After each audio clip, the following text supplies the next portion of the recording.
1 John 2:15. Do not love the world or the things in the world. If anyone loves the world, the love of the Father is not in him. For all that is in the world, the desires of the flesh and the desires of the eyes and pride in possessions is not from the Father, but is from the world, and the world is passing away along with its desires. But whoever does the will of God abides forever.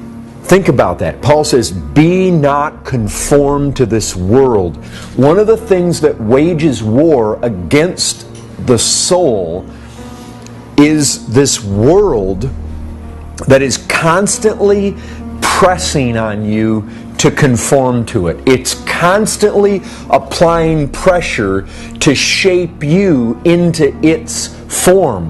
Be not conformed to the world means don't take its shape. Don't allow its realities, its attributes, its character to get somehow molded into your life. A world that is constantly trying to stain us and constantly trying to conform us to it. And it's a pressure. And I have to believe all the more in our day. You know, the truth is, people were people 200 years ago. But look what they didn't have. I mean, do you know how much of the world comes at us through computers and televisions? Do you realize how much? I mean, 100 years ago, they didn't have those things.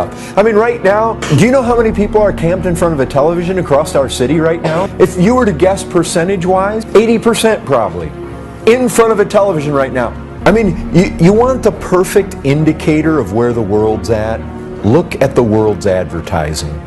That's such an easy and yet very profound indicator of where society is, where the world is.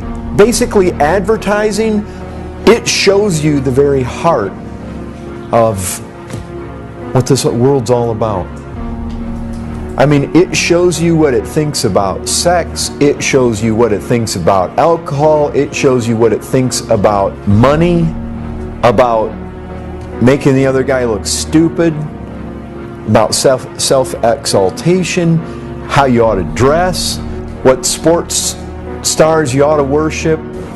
The influence that we're exposed to today is just astronomical. Do you guys realize these smartphones that have internet access, they can play movies on it? Do you realize just in the palm of your hand what you have access to today? You've got all this garbage and it's seeking to stain and seeking to conform. Brethren, you got to fight. If you just lay down, this thing will chew you up. Brethren, we got to do battle. Remember, there are anti-soul forces that we're dealing with, and the world is one of them. And all those passions flow right out of this world. This concept of passions and lust is very closely associated with the world. Like 1 John 5:19, we know that we are from God, and the whole world lies in the power of the evil one. What you have is a world order, a system. It's the way the world is, the way the world thinks, the way the world operates. And the devil, and based on what it seems from Scripture, a third of these angels that fell in large numbers, they operate in this world. You get glimpses, like in Daniel, of the Prince of Persia. Definitely not a human being.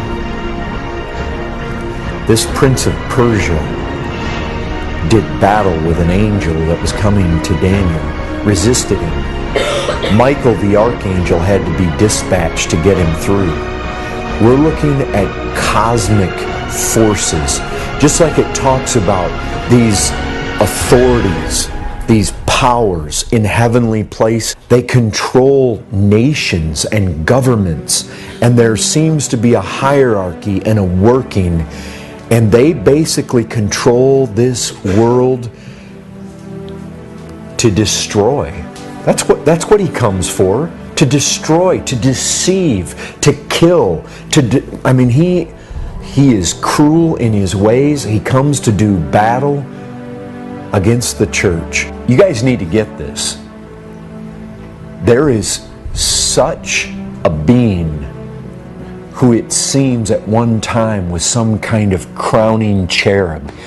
He was one of the most, if not the most glorious of the angelic beings. So you've got to know that he had wisdom and knowledge of unbelievable capacity, and he fell, and he took a third of the angels with him. Brethren, he exists to destroy God's people. When you see this dragon in the book of Revelation, I'll tell you what he's doing. He's chasing this woman.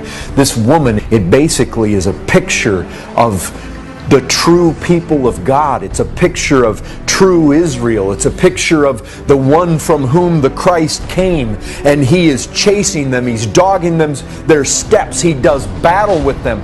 Brethren, he is going about seeking to destroy. And what you have to realize is he is in control of this world.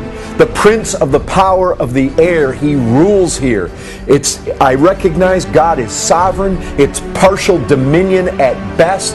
It's restricted dominion. We see it in Revelation 20. He's on a chain. But no doubt anyways, in some limited capacity, he has the authority here. He has authority in this world, so much so that he could say to Christ, I'll give you the kingdoms of this world if you bow down to me. Brethren, he is in control. And if you think about that for a second, here we are, put out into the midst of the world as servants of Christ to declare his glory and his gospel. And in the midst of that world, it is controlled by demons all around us, all the time, in a sense that it is going to try, that world is going to try to conform us and spot us all the time. And it's with intent. It's not like, well, we just might happen to rub against it when we go out these doors. Brethren, it's the fact that there are armies arrayed against us, working this thing so as to bring us down, to contaminate us, and to conform us into something that won't be useful to Christ, something that will be defeated, something that will be ugly, something that will be unclean. Brethren, this is what's happening. There is a darker meaning. There's a world around us that is a real enemy to the soul. Christ said this, do not be surprised, brothers, that the world hates you. This is a foe that means to do us harm. This is not a foe that hates us and tries to stay as far away from us as possible. This is a foe that is constantly trying to trip us and stain us and mold us into its fashion. So you've got to resist, you've got to fight, and you've got to know that it's for real, and you've got to know it hates you. And it hates you with the kind of hatred that is seeking to destroy you, not stay away from you. You adulterous people, James 4:4, do you not know that friendship with the world is enmity with God? Therefore, whoever wishes to be a friend of the world makes himself an enemy of God. So here's the thing. The world tries to spot you, stain you, corrupt you, conform you, mold you. And basically what this is saying is, if you yield to it, you are an enemy of God.